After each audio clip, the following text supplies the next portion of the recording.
Halo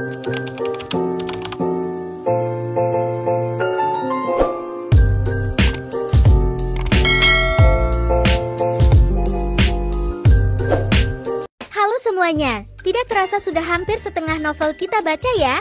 Sekarang kita masuk episode 6 The Choices dari novel Kidnap. Aku membaginya menjadi 4 part, karena cukup panjang. Pikiran Min masih berputar-putar tentang tadi malam. Ketika Ki bertanya padanya berjanjilah, dia tidak akan melepaskan tangan Ki. Semua ini berarti Ki sendiri yang menginginkannya. Dulu Min sadar, kalau dirinya selalu terguncang oleh perasaannya, karena kedekatannya kepada Ki. Tapi sekarang dia yakin dan itu sangat berbeda. Min ingin menjadi orang yang menghibur Ki ketika mimpi buruk seperti ini terus berlanjut. Aku ingin menjadi orang yang membuat Ki tersenyum, membuat Ki tertawa. Aku ingin melindungi Ki dengan sekuat tenagaku. Jika aku tidak mengatakannya, pada akhirnya, itu mungkin akan menjadi situasi di mana ketidakjelasan dalam hubungan dan akan segera berakhir setelah Ki kembali ke rumah. Min tidak ingin seperti itu. Min ingin menjawab pertanyaan dari Ki itu lagi. Jelas sekali semua yang dilakukan Min adalah karena Min benar-benar jatuh cinta pada Ki. Karena aku telah merencanakan hari ini untuk menyatakan cintaku. Oleh karena itu Min bermaksud rias wajah dan rambut yang didekorasi oleh penata rias untuk syuting drama telah dipersiapkan dengan sangat baik. Min tahu bahwa dia akan menjadi lebih tampan jika dia merias wajah dan berpakaian dengan baik. Min berniat berdandan ganteng untuk mengungkapkan rasa cintanya pada Ki. Namun sudah seharian Min mempersiapkan diri. Sesampainya di rumah Min berada di depan Ki, Min gugup. Kata-kata di kepalaku kosong. Min berdiri canggung di depan rumahnya sendiri. Min tidak tahu harus berkata apa. Ki yang sedang menonton TV di sofa melihat ekspresi bingungnya dan menjadi orang pertama yang berbicara dengan Min ada di atas. Aku melihat dia sedang belajar untuk ujian, tapi untuk ujian apa? Aku belum pernah melihatnya belajar. Min tidak kaget saat Ki menyapanya tentang Men, karena hal itu biasa terjadi di hari apapun. Ujian masuk universitas.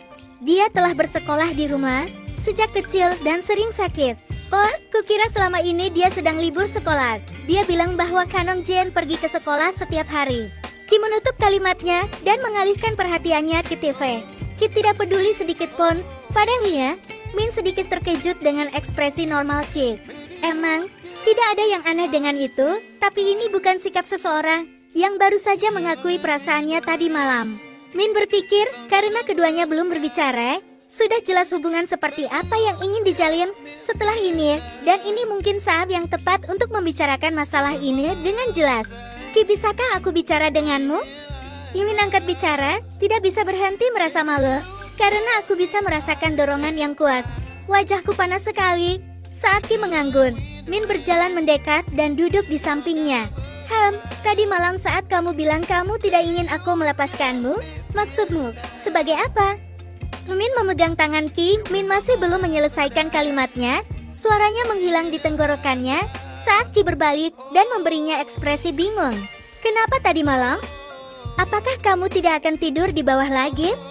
Min membeku karena Ki sepertinya tidak mengingat hal penting yang telah terjadi. Oh, atau tentang hal-hal yang aku katakan buruk kepadamu. Aku minta maaf. Aku tidak sabar. Aku memikirkannya. Dan jika kamu tidak benar-benar tulus, kamu tidak akan membantuku. Ki pun angkat bicara. Ekspresinya serius, seolah ini satu-satunya masalah penting yang terjadi tadi malam. Min membeku melihat ke arah Ki dengan bingung. Kenapa? Atau ada yang lain? Tanya Ki, ekspresinya tidak mengerti akan ekspresi Min. Apakah kamu tidak ingat apa-apa? Min tidak percaya dengan apa yang didengarnya, karena perasaan yang aku rasakan tadi malam tampak nyata, sehingga dia yakin bahwa Ki sendiri mungkin berada di perasaan yang sama dengannya. Ingat apa? Atau apakah aku berjalan dalam tidur dan melakukan sesuatu yang aneh? Min menatap mata Ki dan yang ada hanya keterkejutan di matanya. Ki sebenarnya menunggu jawabannya. Tapi bagaimana Min bisa memberikan jawaban cinta ketika orang lain bahkan tidak mengingat pertanyaannya sendiri? Sudahlah, tidak apa-apa, potong Min. Dia tidak yakin saat ini. Apakah dia merasa lebih menyesal atau tidak? Ki tidak ingat apapun. Namun Min bertanya-tanya, apakah ada sedikit pun perasaan Ki malam itu yang benar? Mengenai soal bekerja dengan Nona Yada. Ya, aku benar-benar tidak tahu kalau dia punya masalah dengan ayahmu. Aku hanya meminjam uang, namun hal itu meningkat. Hingga aku terikat bekerja untuknya, aku akan melakukan apapun untuk keluar dari sana. Saat ini aku berhenti bekerja karena toko terbakar. Jadi kamu akan aman kan? Min memikirkan perkataan Sue, bahwa masuk dan keluar industri ini tidak mudah dan menjadi bermasalah. Tapi meski begitu, aku tidak ingin orang di depanku khawatir. Aku baik-baik saja, dan aku tidak akan membiarkan apapun terjadi padamu. Aku sudah berjanji. Meskipun Ki tidak mengingat janji itu, Min mengingatnya, dan sebelum menjawab, Min telah memikirkannya dengan matang bahwa itu adalah sesuatu yang bisa dia lakukan, dan dia akan melakukannya. Tidak peduli apa yang terjadi, dia tidak akan melepaskan tangan Ki. Sudah selesai, menduduk dengan dagu bertumpu bantal dan memandangi kondisi kakaknya. Mereka tiduran di tempat tidur, lama tidak berbicara satu sama lain, sebelum Min bersedia menceritakan kisah kejadian tadi malam. Ini seperti yang diharapkan, kakak laki-lakinya jatuh cinta dengan Ki. Bingung, karena kamu tidak tahu persis bagaimana perasaan orang lain. Bagaimana akhirnya filmnya? Sejauh yang aku perhatikan, ini belum benar-benar dimulai.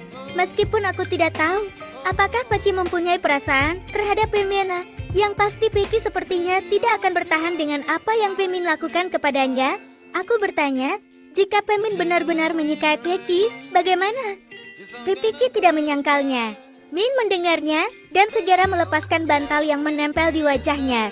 Kapan kalian bicara? Saat Pemin tidak ada di rumah. Jadi Ki oke. Apa yang dia bilang?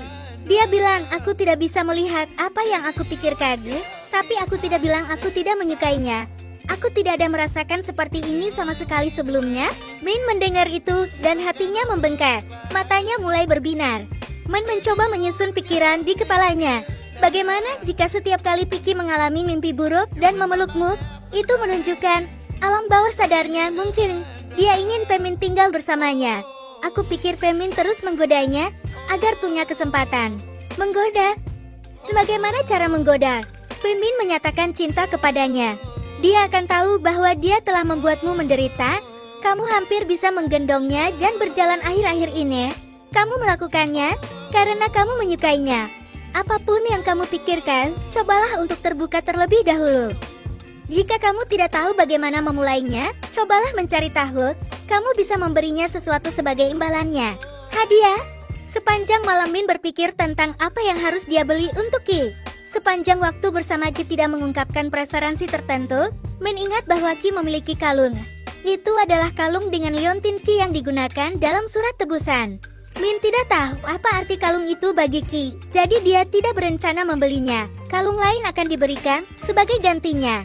Tapi dia mengira Ki mungkin menyukai sesuatu yang berwarna perak dan ada huruf K. Tapi Min ingin hadiah ini istimewa.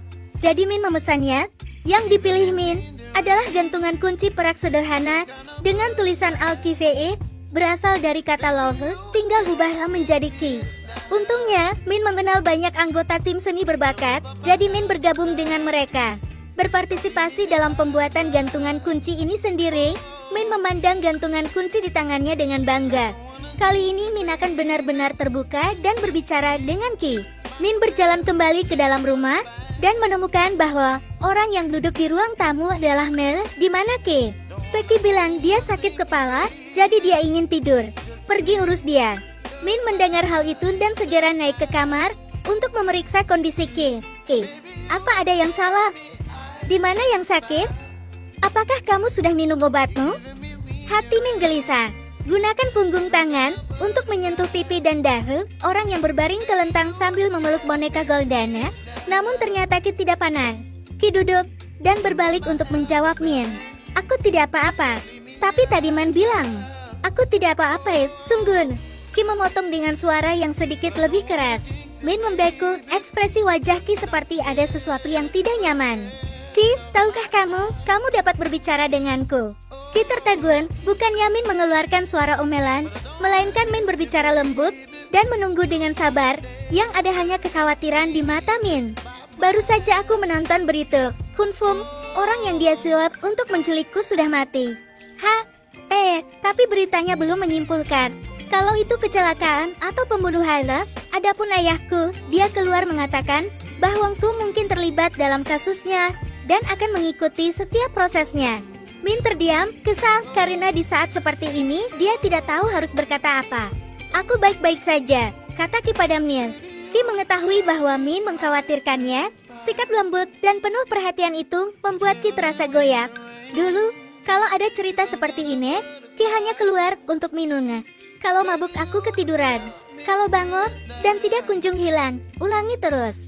Apakah kamu ingin aku bersamamu atau kamu ingin sendiri? Sendiri, pokoknya turun dan makan malam. Min masih berbicara dengan nada lembut. Pada akhirnya, Ki tidak turun untuk makan malam seperti yang diminta Min. Min kembali ke kamar. Min menemukan Ki telah tertidur. Min memandang Ki dengan penuh simpati. Sedangkan untuk gantungan kunci, persiapkan dirimu. Tidak akan lama hingga waktu yang tepat tiba. Min meletakkan gantungan kunci dalam kotak berisi kunci motor dan dompetnya, lalu pergi tidur. Malam itu, Min terbangun karena dia merasakan Ki mulai bergerak. Awalnya, Min mengira Ki mungkin sedang berjalan dalam tidur. Tapi tidak, Ki sedang membuka tali yang mengikat mereka berdua. Ki berjalan keluar dengan perlahan, tidak ingin membangunkan Min. Jadi Min pura-pura tidur. Ki hanya untuk menyeret kursi ke dalam kamar. Dia meletakkannya di sebelah jendela dan duduk menatap keluar jendela dengan ekspresi wajah sedih. Keesokan paginya, hal pertama yang dilihat Min di ruang tamu. Ki menaikkan pipinya di meja makan. Matanya menatap kosong ke depan. Namun gejalanya mengantuk seperti orang yang kurang tidur. Min melihat sikap Ki belum membaik dari tadi malam. Jadi dia masuk dan mencium kepala Ki dengan lembut. Min berbicara kepada Ki yang mungkin tidak mau mengangkat kepalanya dari sebelum duduk dengan lutut ditekuk. Apakah kamu mengkhawatirkan ayahmu? Apakah kamu ingin berbicara dengannya? Aku akan meminjamkan ponselku kepadamu. Siapa yang ingin bicara? Aku sudah mengatakan semuanya. Di mana dia akan mempertaruhkan kematiannya sendiri? Aku tidak bisa menghentikannya. Lalu, apakah ada yang bisa aku bantu? Apapun yang mengalihkan pikiranku dari hal ini. Ki hanya menjawab, tidak mengharapkan apa-apa, tapi Min tersenyum. Bersambung.